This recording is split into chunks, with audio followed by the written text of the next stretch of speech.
Tata group का ज़ूडियो अजी है का इसमें?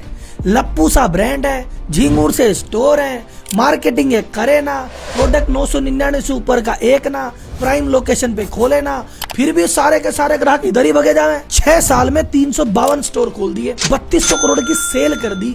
बड़े बड़े दिग्गज Reliance trend, H&M, Zara, Westside ऐसो का सिस्टम बिगाड़ रखा है। आखिर ऐसा है क्या ज़ूडियो में? यही सारे सवाल बड़े बड़े ब्रांड पूछ रहे हैं टाटा ग्रुप के ज़ूडियो के बारे में कि जब इसमें इतनी कमी है तो उसके बाद इतना पॉपुलर हुआ तो हुआ कैसे।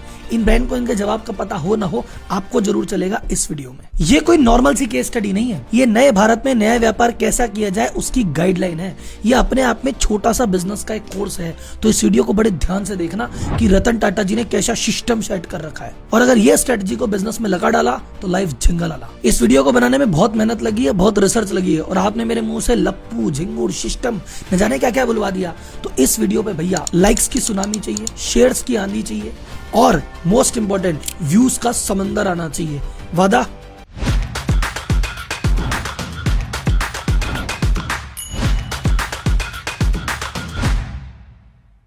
ज़ूडियो ने इतनी सुपरफास्ट ग्रोथ कैसे की, इसके लिए अपना ये 5 स्ट्रेटजी ध्यान से सुनना, आपके बिजनेस में एप्लीकेबल है, आप भी काम में लेना। पहली strategy, identify the right audience. इसका मतलब सही कस्टमर का चुनाव किया। कहते हैं ना, बड़े से बड़ा बिजनेस एक आइडिया से बड़ा होता है। इस ज़ूडियो ब्रांड को स्टार्ट करने के पीछे क्या आइडिया था और ये कैसे सक्सेसफुल हुआ, ध्यान से सुनना। हमारे देश में 2 तरह के लोग रहते हैं, एक बड़े बड़े शहरों में रहने वाले अमीर लोग, या छोटे शहरों में रहने वाले कुछ अमीर लोग। उन्हें मैं कहता हूँ इंडिया, टियर 1 सिटी। उसके बाद आते हैं कि भैया बड़े शहरों में रहने वाले छोटे लोग, या छोटे शहरों में रहने वाले मिडिल क्लास लोग, उनको मैं कहता हूं भारत। इंडिया में जितने भी बड़े फैशन रिटेल स्टोर थे वो सब पड़े हुए थे इंडिया के पीछे। उनको चाहिए था पैसे वाले तो यही लोग हैं, इनको खुश करो, बढ़िया क्वालिटी की बढ़िया चीज महंगे दामों में दो, ये ले लेंगे, हमारा प्रॉफिट आ जाएगा। लेकिन भारत के लिए कोई प्रोडक्ट ही नहीं था। अब भारत के लोग भी तो चाहते हैं कि बढ़िया क्वालिटी की चीज पहने और भाई साहब बढ़िया ब्रांड पहने, लेकिन भैया बजट में नहीं था, तब उनके लिए कोई सोच ही नहीं रहा था। तो किसने सोचा? रतन टाटा जी ने। ये ग्रुप कभी निराश नहीं करता। इसी सोच के साथ अगस्त 2016 में बेंगलोर में ज़ूडियो ब्रांड की शुरुआत की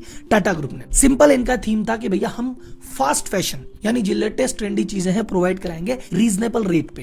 क्यों? क्योंकि हमारी टारगेट ऑडियंस बड़े लोग नहीं, भारत के छोटे लोग हैं। यहाँ पे 49 रुपीज से प्रोडक्ट चालू हो जाते हैं और 999 से ऊपर कुछ है ही नहीं। कुछ भी लेना हो, टी शर्ट, जीन्स, जूते, सब चीजें इनको 999 के अंदर यहाँ पे मिल रही है। ज़ूडियो कैसे इनके एस्पिरेशन को पूरा करा, ऐसे समझिए कि एक सिंपल प्लेन शर्ट जो ज़ूडियो में 199 रुपए यानी 200 रुपए की मिल रही है, वही रिलायंस ट्रेंड में मिलती है 1000 रुपए की, इससे 5 गुना महंगी। और वही वेस्ट साइड में मिलती है 600 रुपए की, इससे 3 गुना महंगी। तो सोचिए क्या क्रांति लेके आया है ज़ूडियो। क्योंकि अब एक आम आदमी के लिए ब्रांड का मजा भी है, बड़ा शोरूम भी है, एसी है, पूरे मजे हैं, और पैसे वही नॉर्मल मॉल वाले। तो बरसों की मन में एस्पिरेशन तो थी ऐसा कुछ करना है, पैसे ही नहीं थे। जब ज़ूडियो आया तो भाई साहब सारे तो कॉलेज स्टूडेंट, सारे जेनजी और टियर 2 और टियर 3 और टियर 4 ये लोग ऐसे दौड़ पड़े कि 6 साल में सेल कर दी 3200 करोड़ के पार। मैं आपको साल दर साल बताता हूं कि इनकी ग्रोथ कैसे हुई है, ध्यान से देखो। 2018 में सेल थी 144 करोड़, 19 में हुई 204 करोड़। बहुत ज्यादा ग्रोथ नहीं है, लगभग 40-45%। लेकिन 2020 में हो गई 500 करोड़ यानी 2.5 गुना। 2021 में कोरोना का टाइम था, फिर भी सेल ज्यादा नहीं टूटी,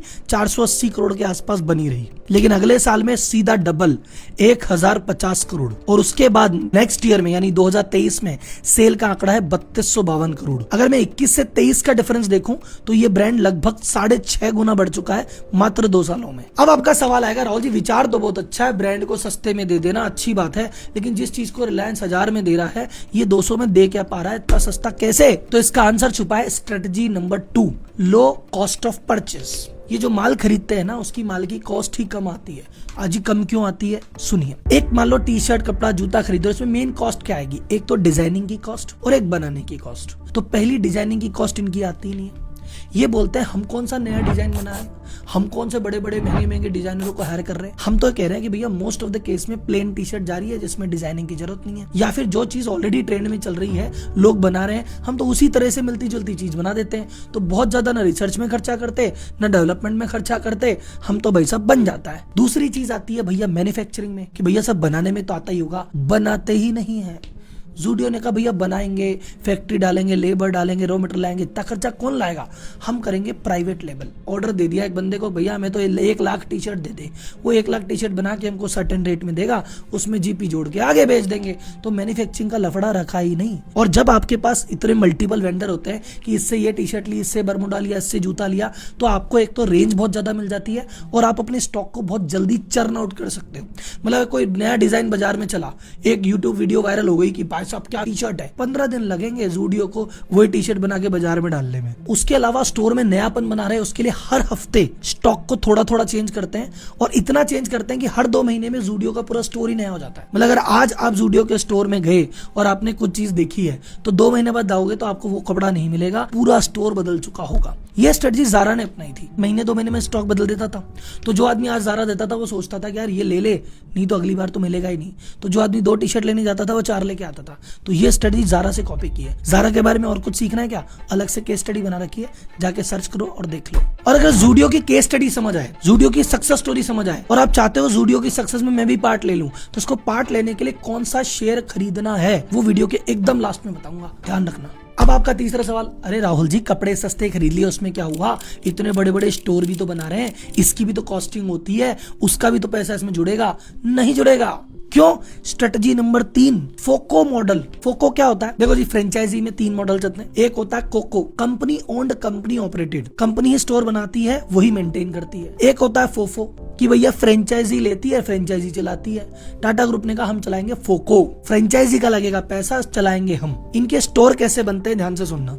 ये एक फ्रेंचाइजी पार्टनर को ढूंढते हैं, फ्रेंचाइजी पार्टनर को कहते हैं भैया तू तेरा जेब का पैसा लगा और स्टोर बना के दे। 1.5 से 2 करोड़ रुपए में ठीक ठाक 6000 स्क्वायर फीट का स्टोर एक बन जाता है। उसके बाद कहता है भाई तूने पैसा लगा दिया, चीज बना दी, अब एक काम कर, आप साइड में हो जाओ, इस पूरी चीज को चला तो हम ही लेंगे, आप तो एक काम करना रेवेन्यू में परसेंटेज ले लेना। अब जिसने बंदे ने इन्वेस्ट किया वो कह रहा है बढ़िया है ना भाई साहब, एक तरह से किराए में इतना आता नहीं, परसेंटेज में आएगा, बहुत मिल जाएगा। तो जो फ्रेंचाइजी ओनर है वो भी खुश है और कंपनी कह रही है मोटा पैसा तो मेरे को लगाना ही नहीं पड़ा, ये तो इसने ही लगा दिया, अब मुझे तो बस सैलरियां देनी है, दे देंगे। और ये स्ट्रेटजी फॉलो करके इन्होंने स्टोर की संख्या कैसे बढ़ाई, ध्यान से देखो। 2018 में थे इनके मात्र 7 स्टोर, 2019 में हो गए 40, 6 गुना। 2020 में हो गए 80, डबल। 21 में कर दिए 133, उसके बाद फरवरी 22 में 233, 100 स्टोर एक साल में। मार्च 2023 में इनकी संख्या थी 352, यानी 120 स्टोर 12 महीने में, 10 स्टोर हर महीने। और ये तो डेटा मार्च का है भाई साहब, अभी जब वीडियो बन रहा है ना अगस्त में, तब तक ये संख्या हो चुकी है 396। ये साल खत्म होते होते 500 टच कर लेंगे। सेकेंड सवाल, सर जी किराए का क्या, लोकेशन का क्या? इन्होंने कहा रुको जरा, पहली बात तुम बड़े बड़े शहरों में बड़ी बड़ी लोकेशन पे खोलते ही नहीं। अगर हमको बॉम्बे में खोलना पड़ेगा तो बॉम्बे की सारी प्राइम लोकेशन पे नहीं खोलेंगे, बॉम्बे के कहीं कोने में, सबब एरिया में, इंटीरियर में जाके खोलेंगे, जाके सस्ता पड़े।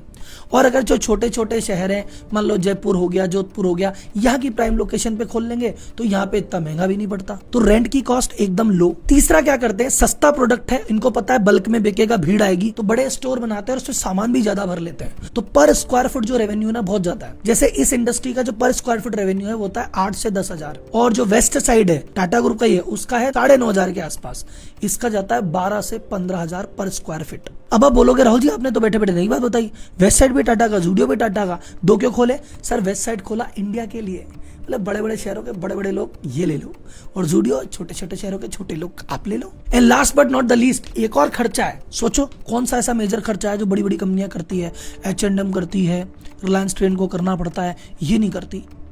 बताओ आपने क्या जिंदगी में कभी भी टीवी पे ऐड देखा जूडियो का? नहीं। कोई सेलिब्रिटी देखी? शाहरुख खान को देखा इसके साथ, विराट कोहली देखा? नहीं। ये कहती है हम टीवी पे ऐड करना ही नहीं, सेलिब्रिटी को जोड़ना ही नहीं, हमारे तो भाई साहब सस्ता माल दे रहे हैं, वैसे ही मार्जिन कम है, हमारा तो ग्राहक ही एक बार में मोटा सामान ले जाता है और जा जाके बताता है, घूम फिर के बार बार आता है, तो हमारी मार्केटिंग तो हो जाएगी वैसे ही, हम मार्केटिंग भी खर्चा नहीं करते। तो सर जी मार्केटिंग का खर्चा बच गया, स्टोर बनाने का खर्चा बच गया, मोटा किराया बच गया, मैन्युफैक्चरिंग का बच गया, और जो सस्ता है तो वॉल्यूम आ गया। तो भाई साहब इसीलिए शुरुआत से प्रॉफिट में है, प्रॉफिट बहुत कम है लेकिन भाई साहब अभी भी प्रॉफिटेबल है। कई बड़े बड़े बिजनेस, आदित्य बिरला फैशन जो ग्रुप इतने बड़े बड़े ब्रांड ऑपरेट कर रहा है वो तक लॉस में चल रहा है। अब वो सवाल जिसका आपको था बेसब्री से इंतजार कि सर जी जूडियो लग रहा है रॉकेट बनेगा, इसमें इन्वेस्ट कर दें क्या? तो जूडियो है टाटा ग्रुप की जो एक कंपनी है ट्रेंट लिमिटेड, वेबसाइट भी चलाती है और वही चलाती है जूडियो। तो अगर आपको लगता है कि यार जूडियो जाएगा और मुझे इसकी ग्रोथ में हिस्सेदार बनना है तो पूरी रिसर्च करके आप ट्रेंट लिमिटेड का शेयर ले सकते हैं। ये शेयर की रिकमेंडेशन नहीं है, मैं सिर्फ बता रहा हूं कि अपनी रिसर्च आप खुद कीजिएगा कि ये ग्रोइंग ब्रांड किस कंपनी का है। ठीक है, अब इस पूरी वीडियो में मुझे चैट बॉक्स में एक बार जरूर बताना कि इस पूरी चीज में आपने क्या सीखी और अपने बिजनेस में कौन सी अप्लाई करोगे, क्योंकि सीधा सा एम है हर व्यापारी को सीईओ बनाना है, कुछ क्लासेस के माध्यम से, कुछ वीडियो के माध्यम से। तो धन्यवाद, जय हिंद।